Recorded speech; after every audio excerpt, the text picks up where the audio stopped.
Okay, good morning. Ito yung 6th episode natin. That's the Real Talk 101 episode 216. Panoorin nyo yung first 5 episodes uploaded para alam nyo kung ano yung buong mensahe para sa inyo from 23rd of June down to the end of this month.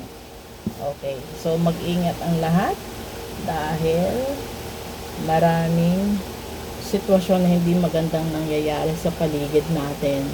Siguro, ano na po yan, sign na ni God na huwag masyadong maging abuso sa lahat ng blessings na meron ka sa buhay mo. Kasi yung pag sinabing blessings, hindi lang din naman pera. No? It's the opportunity for you to be who you are. Kasi hindi lahat ng tao tanggap ka, hindi lahat ng sitwasyon pwede kang mag-fill in or fit in. And aside from that, you have to be thankful na lahat ng ginawa mo sa buhay, may mga tao pa rin naniniwala na kaya mo pa rin.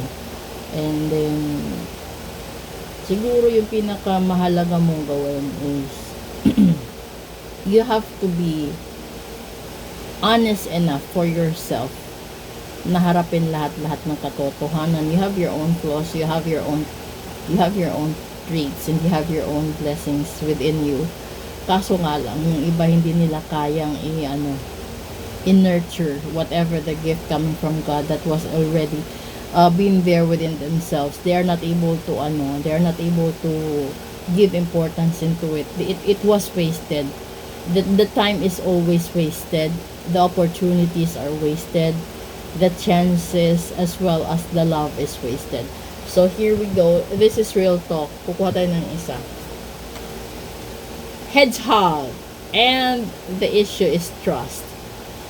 This is a reminder that even if you feel that others do not understand you or get what you are doing, it is no excuse to curl up and hide. Sure, you may need a little bit of space right now, but the world needs your gifts and you are more than worthy. Sinabi ko na lahat bago ko pa nakuha yung card.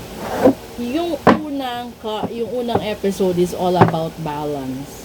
And then kakasabi ko lang, the gift coming from God, no? Marami kasing regalo. Ipinanganak ka maraming baon na regalo galing sa Diyos. Yun nga lang, inabuso mo. Yung iba, hindi mo alam na nandoon sa sarili mo hanggat dumating yung panahon na mauobliga ka na kaya mong idiskubre sa sarili mo na meron ka palang ganyan.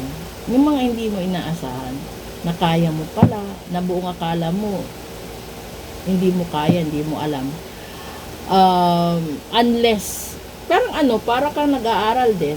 Ito kasi yung pagpupunta kasi sa school, ang dami mo madidiscover. It might be your talent, your academics, your extracurricular activities, and then the way you brought yourself as a package sa harap ng maraming tao.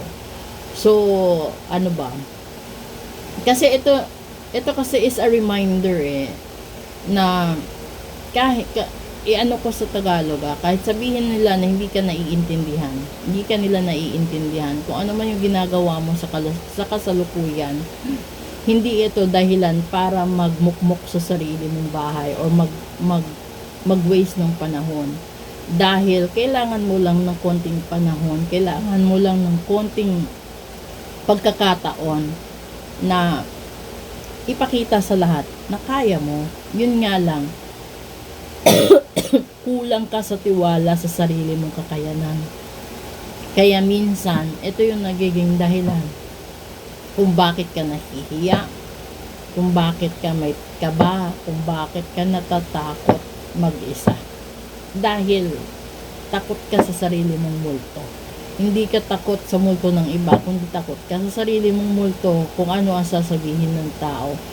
The only weapon or the only advice, real talk, na gagawin mo sa buhay mo, tanggapin mo kung ano ka, sino ka. Tanggapin mo rin yung pagkakamali mo sa buhay. Pero harapin mo ng sabay-sabay lahat ng problema. Doon mo masusubok kung gaano ka katibay at kung gaano kalakas yung binigay na regalo ng Diyos para mabuhay ka sa mundo. Kasi hindi mo malalaman yung purpose mo unless you trust yourself. You will never be able to regain your composure. You will never be able, real talk, you will never be able to face the reality without acceptance of being who you are. Yun. So, pagkatiwalaan mo muna ang sarili mo bago mo pagkatiwalaan ng ibang tao. Kasi it's a form of mirror. It's a form of reflection. Kung ano ka sa tingin mo sa sarili mo, yun yung magiging reflect mo sa buhay mo. Sa mata ng ibang tao, sa paningin ng ibang tao. Real talk yan. So, kung ipinapakita mo sa kanilang lampa ka, ipinapakita mo sa kanila na hindi ka sanay mag-isa, ipinapakita mo sa kanila na kaya kanila, then, magiging, yun nila, para magiging loophole nila yun to strike you out from the scene, from the scenario, and then, makikita nila weaknesses mo. Pag nakita nila weaknesses mo, then that's the time, dun ka titirahin hanggang sa bumagsak ka, hanggang sa matalo ka, hanggang sa malugi ka, mapag-iwanan ka ng panahon, hanggang sa bumagsak ka, at yung pakiramdam mo mabigat na, dun ka na po darating sa punto na aatakihin ka ng anxiety mo, aatakihin ka ng stress mo, aatakihin ka ng depression mo na parang akala mo buong mundo, hindi mo na kayang iayusin kasi ang dami. Para siyang tawag ito yung babao. There's the self-love at the bottom. And then the top is growth. You will never grow. You will never grow as a person kung hindi mo talaga kayang harapin yung problema mo sa buhay mo. Kasi maraming tao, yung tanging solusyon nila sa buhay nila pag hindi na nila kaya is magbigti. Realidad yan. Nakikita natin sa news yan. Yung iba naman, nandun talaga sa punto, no? Sila na mismo bumabawi sa sarili nilang buhay kasi hindi na nila alam kung saan sila mag-uumpisa. Hindi na nila alam kung saan sila magkakaroon ng solusyon sa dami ng problema hinaharap nila. 3, paalala ko lagi, yung pagkatao. Di ba sinasabi lagi ng pare, 3 ang pagkatao ng Diyos. Sa tao mismo na nabubuhay, 3 din. Yung unang pagkatao is ikaw bilang sa harap ng kaibigan mo. Yung pangalawang pagkatao mo is ikaw sa harap ng pamilya mo. At yung pangatlong pagkatao mo, ito yung pagkatao na walang nakakaalam kundi ikaw lang. Ito yung pagkatao mo na may mga sikreto ka sa buhay mo na ikaw lang at ang Diyos ang nakakaalam.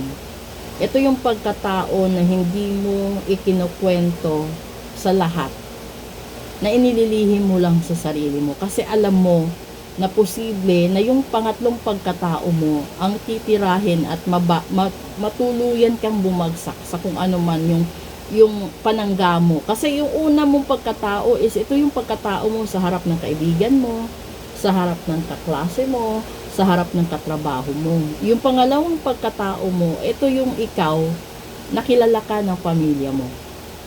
Pero yung pangatlo na pagkatao mo, ito yung pagkatao na ikaw lang ang nakakakilala sa sarili mo. Ikaw lang yung nakakaalam ng real talk ng strength and weaknesses mo. And then yung tanging witness doon sa pangatlong pagkatao mo, walang iba kundi Diyos lang. Kaya magtataka ka, kahit anong desisyon gawin mo, kahit anong twist ang gawin mo, minsan hindi mo malulusutan ang panahon. Bakit? Yung may hawak ng panahon mo, Diyos lang. At Diyos lang yung may hawak sa pangatlong pagkatao mo na hindi hawak ng kaibigan mo, hindi hawak ng pamilya mo, at lalong hindi mo hawak sa sarili mo.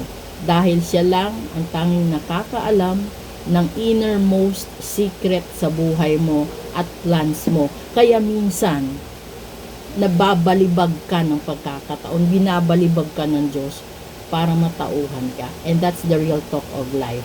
So, kung mahilig ka magsimba, wag lang magsimba ng magsimba. Intindihin din at ilagay din sa puso at isipan ang purpose kung bakit ka pa nabubuhay magpahanggang ngayon sa kabila ng nangyayari.